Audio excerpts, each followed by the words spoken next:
Bismillahirrahmanirrahim. Assalamualaikum warahmatullahi wabarakatuh.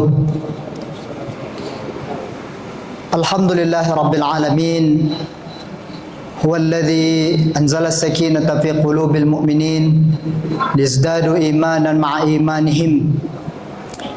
Asyhadu an la ilaha illallah wahdahu la syarika lah wa asyhadu anna Muhammadan abduhu wa rasuluhu la nabiyya ba'dah.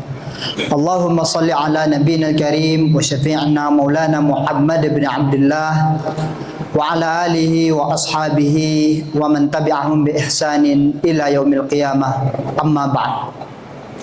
Ma'asyiral muslimin wal muslimat, Sivitas Akademika Universitas Muhammadiyah Riau yang dirahmati oleh Allah Subhanahu wa taala. Alhamdulillahirabbil alamin. Kembali kita bersyukur kepada Allah Subhanahu wa taala. Siang hari ini Allah masih memberikan kita nikmat hadir bersama-sama di rumah Allah untuk mengerjakan syiar-syiar dari agama kita, yaitu melaksanakan ibadah salat zuhur secara berjamaah. Salawat dan salam kita sampaikan kepada Nabi besar kita Nabi Muhammad sallallahu alaihi wasallam. Semoga kita diberi syafaat besar di yaumil akhir nanti. Amin ya rabbal alamin. Ma'asyiral muslimin wal muslimat yang dirahmati Allah Subhanahu wa taala. Kita lanjut kajian fikih puasa kita pada siang hari ini. Allah Subhanahu wa taala berfirman di dalam surah Al-Baqarah ayat 184. A'udzubillahi minasyaitonir rajim. Ayyaman ma'dudat. Faman kana minkum maridan aw 'ala safarin fa'iddatun min ayyamin ukhra. Wa 'alal ladzina yutiqunahu fidyatun ta'amu miskin. Sadaqallahul azim. Apa kata Allah Subhanahu wa taala? Ayyaman ma'dudat. Puasa itu di hari-hari tertentu kewajibannya. Maksudnya adalah puasa-puasa Ramadan. Faman kana minkum maridan, maka siapa di antara kalian itu sedang sakit, aw ala safarin, atau sedang berada dalam sebuah perjalanan, fa'iddatun min ayyamin ukhra, maka boleh bagi mereka untuk mengqadha di hari yang lain.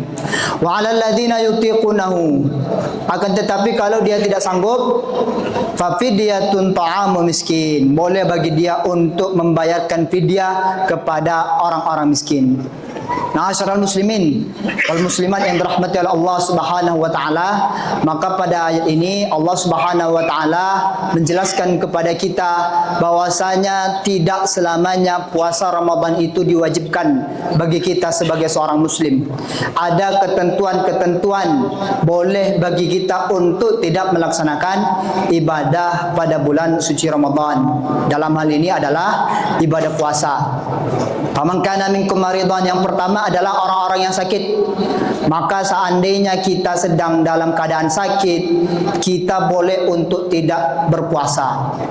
Akan tetapi tentu sakit yang boleh untuk tidak berpuasa adalah sakit-sakit kalau seandainya kita tetap berpuasa, maka akan memudaratkan diri kita dan akan mengancam kesehatan kita.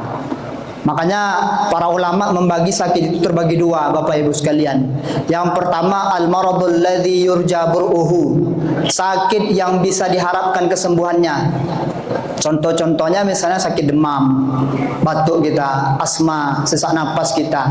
Memang kalau seandainya kita tidak minum obat sekali sehari atau kita tidak makan, maka kondisi kita akan semakin lemah. Boleh bagi kita untuk tidak melaksanakan ibadah pada bulan suci Ramadan. Yang kedua, al-maradul ladzi la yurja bur'uhu, sakit yang tidak bisa diharapkan kesembuhannya. Maka para ulama bilang boleh bagi dia untuk tidak mengqadha, langsung ke jalur fidyah untuk memberikan makan setiap orang miskin. Kemudian yang kedua, kata Allah Subhanahu wa taala, aw ala safarin, orang yang diperbolehkan untuk tidak berpuasa adalah orang yang dalam keadaan safar. Kalau seandainya kita pergi ke suatu tempat melaksanakan safar dan safarnya ini dikatakan sebagai safar yang mubah, maka di saat itu juga kita diberi opsi untuk membatalkan ibadah puasa kita. Dan puasa atau safar yang diperbolehkan untuk dibatalkan hanya safar dengan syarat-syarat tertentu. Yang pertama, safarnya itu adalah safar bi ghairi maksiyah, bukan safar dalam rangka bermaksiat kepada Allah Subhanahu wa taala. Misal ada orang pergi dia dari Pekanbaru ke Bukit Tinggi. Kemudian ternyata setelah ditanya, kenapa engkau ke Bukit Tinggi? Saya mau ketemu pacar saya. Kemudian dia ternyata tidak puasa Ramadan. Kenapa engkau tidak puasa? Karena saya sedang safar. Nah, maka kata para ulama, karena tujuannya adalah tujuan kemaksiatan, bukan tujuan-tujuan yang syar'i, maka diharamkan bagi dia untuk membatalkan puasa dia. Kalau seandainya dia tetap membatalkan puasanya, dia berdosa dan dia wajib untuk mengqadha puasanya tersebut. Kemudian yang kedua, syaratnya adalah dia merupakan safar dalam marhalatul qasar, safar dalam jarak yang diperbolehkan oleh Allah Subhanahu wa taala bagi kita untuk mengqasar salat. Dalam hal ini para ulama kontemporer ada yang mengatakan 85 kilo, ada yang mengatakan 89. Artinya range-nya itu 85 sampai 90 km.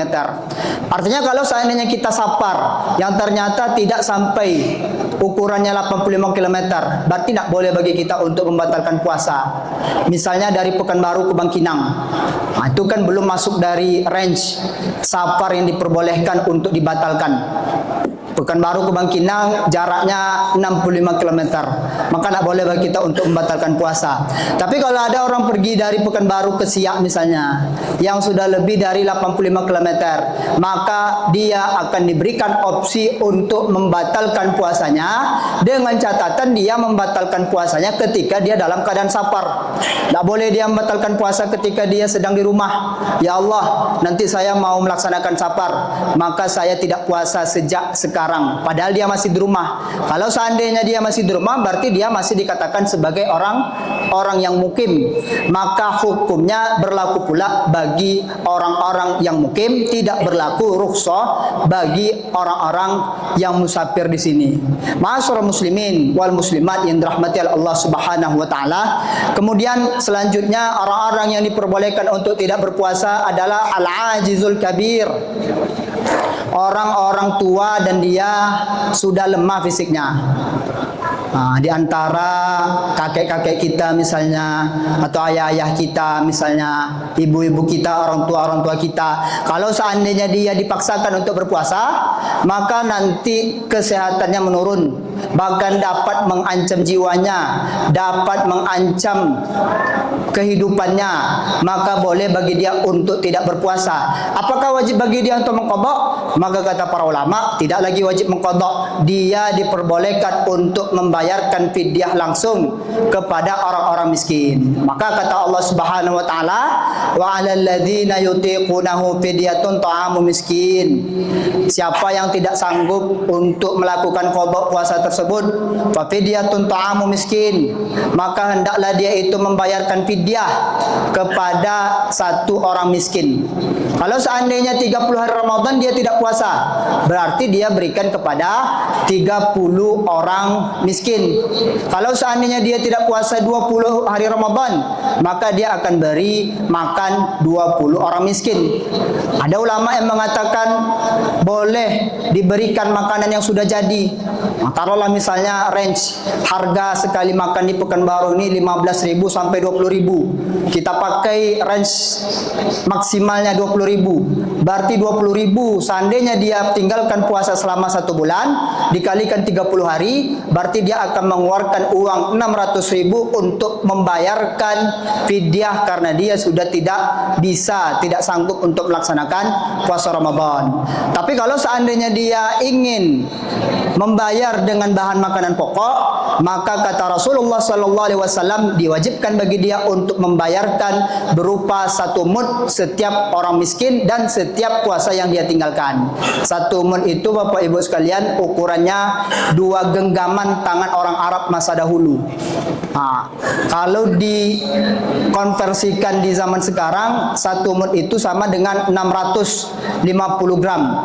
Taruhlah misalnya harga 1 kilo beras sekarang di Pekanbaru 16.000 atau 15.000. Berarti 1 mud dari 15.000 itu ada sekitar 8.000 sampai 10.000. Maka itu akan kita berikan. Maka itu akan kembali ke referensi kita masing-masing. Kalau seandainya kita mau memberikan bahan makanan pokok, kita berikan 1 mud setiap hari kepada setiap orang. Kalau seandainya kita ingin memberikan makanan yang sudah jadi, maka kita belikan nasi bungkus, kita bagi kepada 60 orang miskin, atau kita bagi kepada 1 orang miskin selama 60 hari, atau selama 30 hari berturut-turut, atau selama berapa banyak puasa yang sudah dia tinggalkan tersebut. Dan orang-orang yang al-maradul ladzi la yurja bur'uhu, sakit-sakit yang tidak bisa diharapkan kesembuhannya, dikiaskan kepada al-ajizul kabir, orang-orang tua yang tidak sanggup lagi untuk melaksanakan